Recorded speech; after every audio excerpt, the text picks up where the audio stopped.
get it one. We're going to do a bit of a different one. We're going to have a quick look at this Dell Inspiron 14 Plus. Now, this houses the Qualcomm Snapdragon. Now, I've actually done a few ARM processor reviews before, so this is probably the third one I've actually done, so got a bit of idea of it, of what to expect.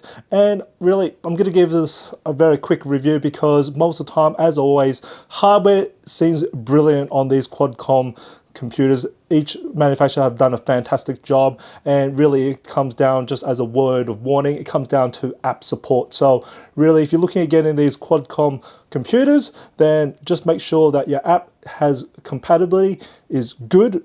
Usually you get from feedback from the website. Just type in your application name, type in Qualcomm or ARM, and see if it's been supported. But else, let's go on with the review. Now, as for this one here, this has a nice Qualcomm Snapdragon Elite X. This one here is the Elite X. There is a X Plus version as well, which is just basically from 10 cores to 12 cores. Now, with the memory, it is 16 gigs and you got one SSD. Now, what I'm going to have a quick look at, besides the keyboard, it's really nice and snappy, your typical Dell keyboard here. It's quite quiet, it's got a nice recoil, got a very nice snap to actual feel of the recoil. It is a mechanical keyboard as well, very reactive here, nothing problems there. And we've got a Quad HD Plus display here, measuring the color gamut coverage of the 14-inch Quad HD Plus touch display, which has a maximum brightness rating of 400 nits. It resulted with 93.1% sRGB coverage, 66.2% Adobe RGB coverage, and 67.9% DCI-P3 coverage. So it's a matte finish to it, so you'll hopefully see there's not much glare to it. And you've got a full HD camera, 1080p camera, and you've actually got a nice privacy shutter here, so you can tape. So that's really nice.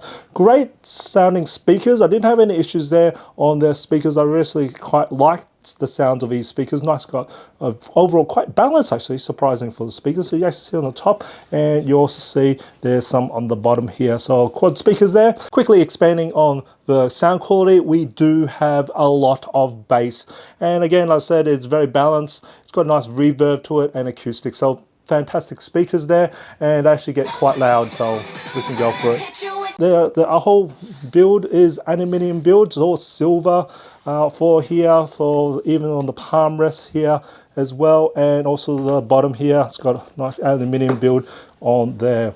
So quite structurally very nice. The only thing is with the display wise, it can only go up to a maximum of, I'll say that probably about 120 degrees, and that's about it. So that is it. But even the hinge, nicely well built, would withstand quite a lot of push and shove is what I would call it, even bending. I don't need to do any bend test there.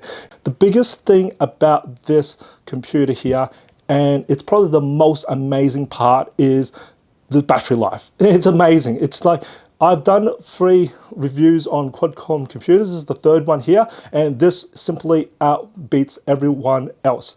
But the actual performance of it, I would say it's very similar to the other Qualcomm integrated computers. This one, I would say, is probably on the lower end of the performance-wise, probably around about 5 to 8% lower than compared to the other manufacturers.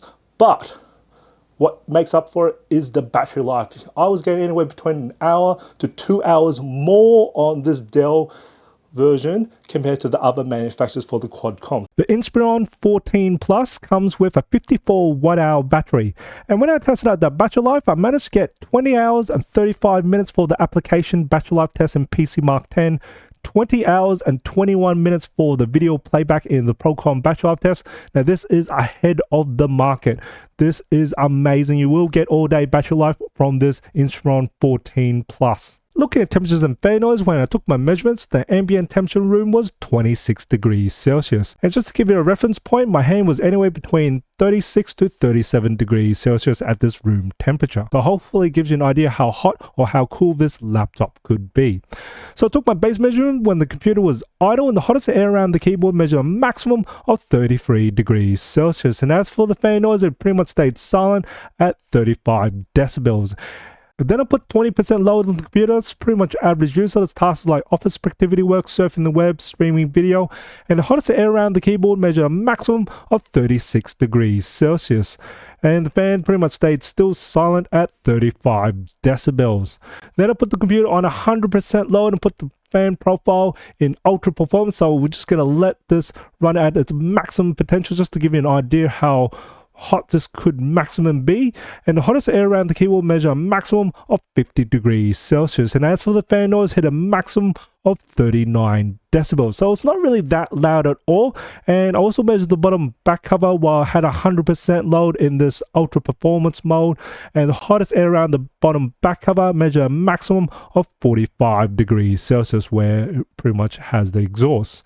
Else, I really don't suggest people have this on your lap while it's running on 100% low, but it's actually not too bad when it's just doing average use. Here's the result of benchmarks performed on the Inspiron 14 Plus. Here's the results for Passmark, Cinebench 2024, PC Mark, 3D Mark, Crossmark, Geekbench 6, Procon Office, Procon Quadcom, Puget Photoshop, and Puget Premiere Pro.